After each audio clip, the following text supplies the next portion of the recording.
Olá! Em continuidade à análise que estamos fazendo da Lei 13.982, de 2 de abril de 2020, que trata de parâmetros adicionais para a caracterização da situação de vulnerabilidade social para fins de elegibilidade ao benefício da prestação continuada, o BPC, partimos agora para análise no artigo 2º.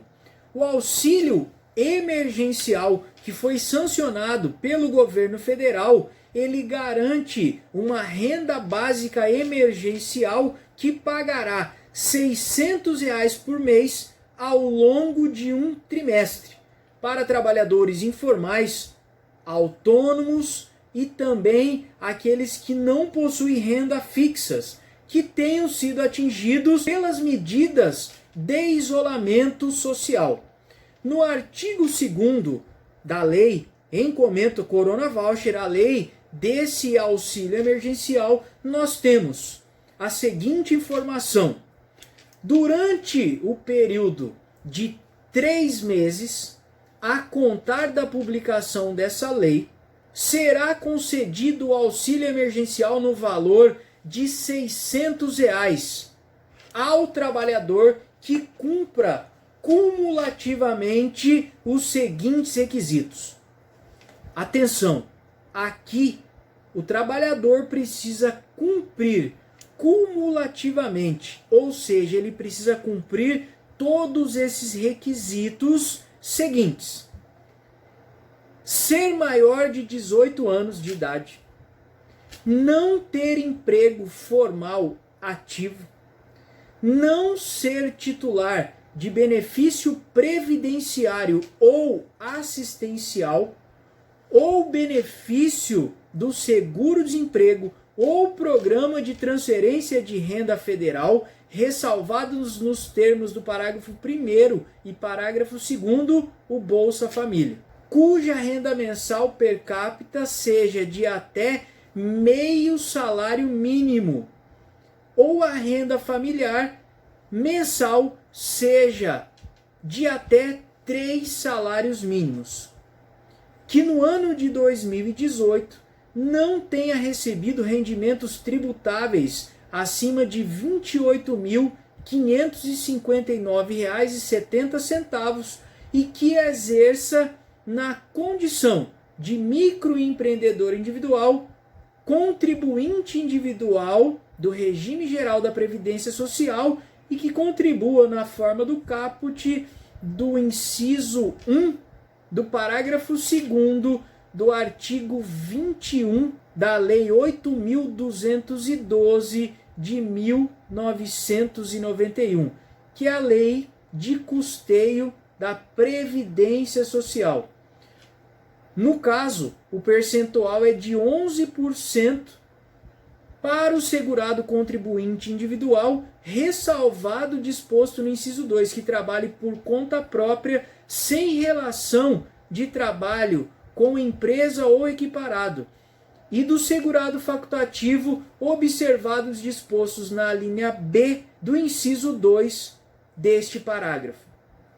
5% no caso de microempreendedor individual, de que trata o artigo 18A da Lei Complementar 123 de 2006, e no caso do segurado facultativo sem renda própria, que se dedique exclusivamente ao trabalho doméstico no âmbito de sua residência, desde que pertencente à família de baixa renda. Então aqui eu tenho duas informações acerca do percentual a ser recolhido: 11% no caso do contribuinte individual e no caso de 5% para o microempreendedor individual e o segurado facultativo, ou para o trabalhador doméstico que trabalhe na sua residência e que pertença à família de baixa renda. Eu tenho nesse artigo 2º os requisitos que são cumulativos para a concessão do benefício emergencial no valor de R$ 600. O benefício emergencial, esse benefício, ele também atenderá o trabalhador informal, seja empregado, autônomo ou desempregado de qualquer natureza, inclusive o intermitente inativo, inscrito no Cadastro Único para Programas Sociais do Governo Federal, o CadÚnico, até 20 de março de 2020, ou que nos termos da autodeclaração cumpra o requisito do inciso 5. O recebimento do auxílio emergencial está limitado a 2 membros da mesma família. Atenção! O recebimento do auxílio emergencial está limitado a 2 membros da mesma família. Então, em que pese tenha-se 3 trabalhadores informais, seja autônomo ou desempregados na mesma família, apenas então somente 2 irão receber esse benefício emergencial de que trata o Corona Voucher, esse benefício sancionado pelo governo federal. O auxílio emergencial substituirá o benefício do Bolsa Família em que for mais vantajoso de ofício. A partir da concessão do benefício emergencial para aqueles que recebem o Bolsa Família, haverá então a substituição pelo benefício que for mais vantajoso. Se o benefício emergencial for mais vantajoso que o Bolsa Família, de ofício o Bolsa Família será cancelado no decorrer do recebimento do benefício emergencial. E a mulher provedora monoparental receberá 2 cotas do auxílio emergencial. A mulher provedora monoparental, a mãe de família, a chefe de família, essa terá direito a recebimento de até 2 cotas do benefício desse auxílio emergencial. As condições de renda familiar mensal per capita e o total de que trata o caput serão verificados pelo CadÚnico para trabalhadores inscritos e por meio de autodeclaração para os não inscritos. Então, quem tem o cadastro no CadÚnico, lá serão verificadas as informações referentes à renda per capita. E aqueles que não têm ainda o cadastro no CadÚnico, essa será feita por meio de autodeclaração, por meio de plataforma digital já disponibilizada em aplicativos para todos aqueles que desejarem se inscrever e que possuírem as condições para se inscrever nesse programa de benefício de auxílio emergencial. Serão considerados empregados formais, para efeitos desse artigo, os empregados com contrato de trabalho formalizado nos termos da CLT e todos os agentes públicos, independente da relação jurídica, inclusive os ocupantes de cargo e função temporária ou de cargo em comissão de livre nomeação e exoneração e os titulares de mandato eletivo. Então esses serão considerados os empregos formais. Por óbvio, esses estarão excluídos do recebimento do auxílio emergencial em razão de não se enquadrarem dentro das condições previstas no próprio programa. A renda familiar é a soma dos rendimentos brutos auferidos por todos os membros da unidade nuclear composta por um ou mais indivíduos, eventualmente ampliada para outros indivíduos que contribuam para o rendimento ou que tenham suas despesas atendidas por aquela unidade familiar, todos os moradores de um mesmo domicílio. Veja só, para ter acesso à informação per capita, como eu mencionei no vídeo anterior, nós faremos então a somatória da renda bruta oferida por aquele grupo familiar e aí haverá uma divisão desse percentual para todos os moradores. Estando dentro da condição de até meio salário mínimo, está então previsto as condições necessárias de hipossuficiência para o recebimento do benefício emergencial.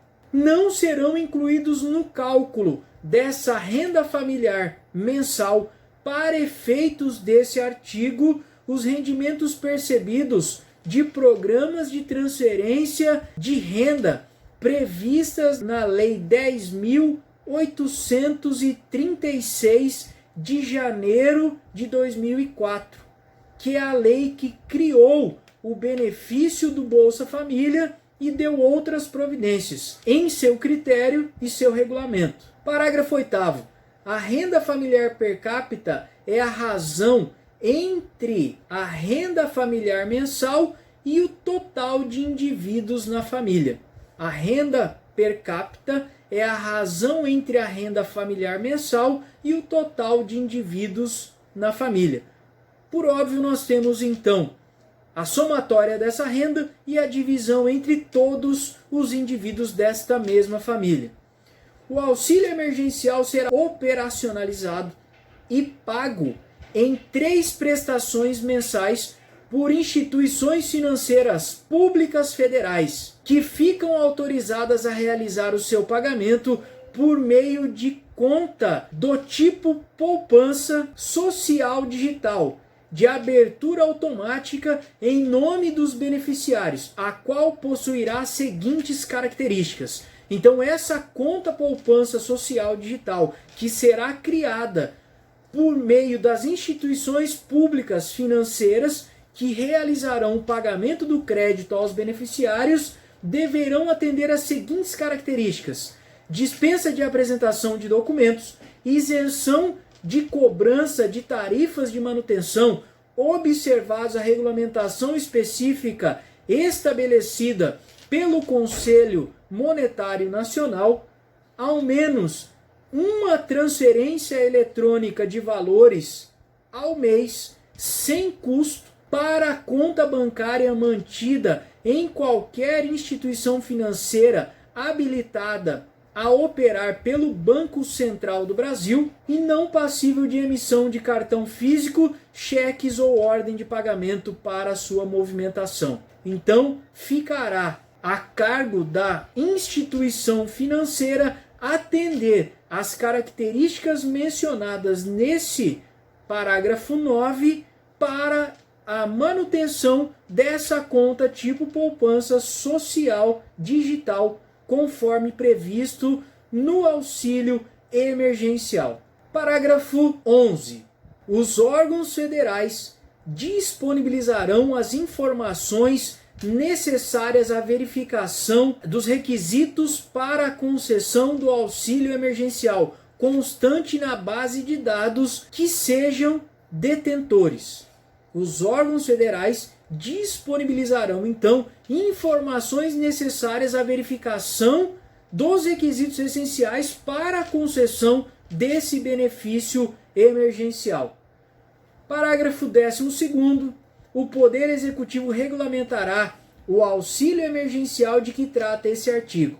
No artigo 3º, fica o INSS autorizado a antecipar o valor mencionado no artigo 2º dessa lei, no caso os R$600, para os requerentes do benefício de prestação continuada, para as pessoas de que trata o artigo 20 da Lei 8742 de 1993. Então, as pessoas mencionadas no artigo 20 são os idosos e os deficientes. E agora, com a inclusão do parágrafo 3º, para os trabalhadores informais, aqueles que não tiverem rendas e os desempregados, durante o período de 3 meses a contar da publicação dessa lei, ou até a aplicação pelo INSS de instrumento de avaliação da pessoa com deficiência, o que ocorrer primeiro. Parágrafo único. Reconhecido o direito da pessoa com deficiência ou idoso, a prestação continuada será o valor devido a partir da data do requerimento, deduzindo-se os pagamentos efetuados na forma do caput. Reconhecido, então, o direito à pessoa com deficiência ao idoso, será devido, a partir do requerimento, deduzido os pagamentos efetuados na forma do caput. Artigo 4º. Fica autorizado o INSS antecipar um salário mínimo mensal para os requerentes do benefício do auxílio-doença de que trata o artigo 59 da Lei de Benefícios Previdenciários durante o período de 3 meses, a contar da publicação dessa lei ou até a realização da perícia médica federal. Fica o INSS autorizado a antecipar um salário mínimo mensal para os requerentes do auxílio-doença. Auxílio-doença, aquele previsto no artigo 59 da Lei 8213 de 1981, será devido ao segurado que, havendo cumprido, quando for o caso, o período de carência exigido nessa lei, ficar incapacitado para o trabalho ou para atividade por mais de 15 dias consecutivos. Então essa pessoa que fará jus ao auxílio-doença previsto na própria Lei de Benefícios Previdenciários. Parágrafo único. A antecipação de que trata o caput estará condicionada ao cumprimento de carência exigida para a concessão do benefício de auxílio-doença, a apresentação de atestado médico cujos requisitos e forma de análise serão estabelecidos em conjunto à Secretaria Especial de Previdência e Trabalho do Ministério da Economia e do INSS. Então, quando for o caso, o cumprimento da carência, do período de carência de até 12 meses de recolhimento, quando esse for o caso para a concessão do auxílio-doença, e, logicamente, a apresentação do atestado médico que comprove o estado de incapacidade, serão requisitos obrigatórios e condicionados para a antecipação desse salário mínimo mensal de forma antecipada em razão do estado de calamidade pública que nós estamos vivendo, em razão do coronavírus. Artigo 5. A empresa poderá deduzir do repasse das contribuições previdenciárias, observada o limite máximo do salário de contribuição do regime geral da Previdência Social, o valor nos termos do parágrafo 3º do artigo 60 da Lei 8213 de 1991. Parágrafo 3º, durante os 15 primeiros dias consecutivos ao afastamento da atividade por meio de doença, incumbe à empresa pagar ao segurado ou empregado o seu salário integral. Então, durante os 15 primeiros dias, a obrigação é da empresa. A partir do 16º dia, a obrigação passa a ser do INSS. E a empresa poderá deduzir os repasses das contribuições à Previdência Sociais, observado o limite máximo do salário de contribuição do RGPS. Artigo 6º. O período de até 3 meses de que trata o caput dos artigos 2, 3, 4 e 5 poderá ser prorrogado por ato do Poder Executivo durante o período de enfrentamento da emergência de saúde pública e da importância internacional da Covid-19, definida pela Lei 13.979, de 6 de fevereiro de 2020. Então, esse período de 3 meses do auxílio emergencial poderá ser prorrogado por ato do Poder Executivo. Então, logicamente, analisando aí o estado de necessidade, haverá prorrogação desse benefício e de outras medidas pelo governo federal com o objetivo de atender esse estado de calamidade pública que estamos vivenciando. Por fim, e por derradeiro, o artigo 7º, esta lei entra em vigor na data de sua publicação. Então encerramos aqui a análise da Lei 13.982, de 20 de abril de 2020, que é a lei que dispõe parâmetros adicionais de caracterização da situação de vulnerabilidade social para fins de elegibilidade do benefício de prestação continuada. Lembrando que para ter acesso à assistência social, o requisito, a condição sine qua non é a prova do estado de necessidade. Peço para você que ainda não se inscreveu, que se inscreva no nosso canal, deixe ali os seus comentários, faça as suas ponderações. Muito obrigado pela sua atenção, pela sua paciência. Foca no foco e vamos juntos ao sucesso.